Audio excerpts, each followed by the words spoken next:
being here. Sort of show of hands, who's ever heard of HobbyPCB before? Oh, that's better than I thought. Thought I'd get nothing. I'd say so. Anything I say is new.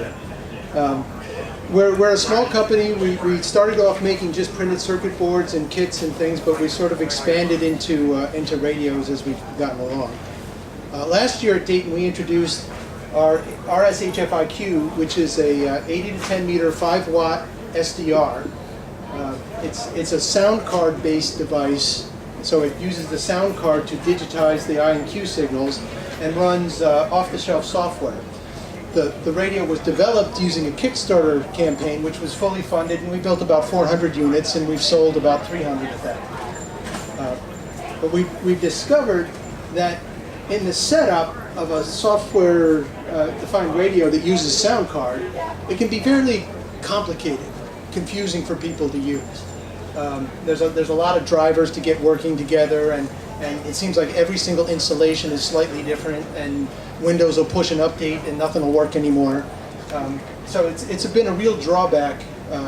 Even though the radio itself is under $300, it's really not ready for prime time. You have to sort of work at it to get it going. Meanwhile, up in Canada, there was an organization that made the STM32 SDR, which is sort of the other half. It's not a radio. It doesn't include a radio. It takes the I and Q signals and without a computer, without any drivers, processes the signals and provides you with a radio interface that you expect to see, knobs and buttons and AGC controls and filters and things like that. So they contacted us and said, well, what if we make you a special version that you can put together in a box? And we have done that. It's a fairly small box, touch screen, 3.5-inch display, has spectrum displays and waterfall displays. It can decode PSK31 natively. It's got a place to plug in a keyboard, so you can send and receive with that. It receives on certainly down to 7 volts. It needs 13.8 volts to get to 5 watts. We've got it here if anybody wants to take a closer look. It works with our 50-watt amplifier if 5 watts isn't enough. Something else that we have new is we've been making a 2-meter 22440 little transceiver board, which has been respun this year to put the USB on board. So it's basically a USB to FM radio converter.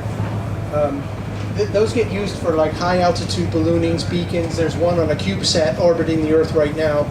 They're made for projects and doing things, having fun.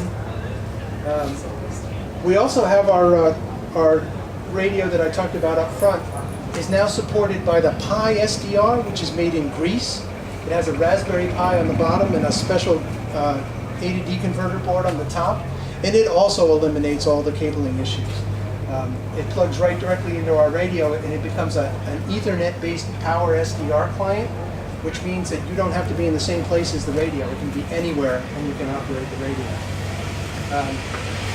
We also have our Arduino-based RSWM1 watt meter, which is an Arduino shield that provides a watt meter interface to the 2 channels at up to 2 watts. We had that last year, but this year we've got a new high-power 20 dB attenuator, which will extend the measurement range of the device to 200 watts. So if you're interested in seeing any of this stuff in action, we're up in the corner of Building 1 right there, and we'd love to take some time to show you this stuff.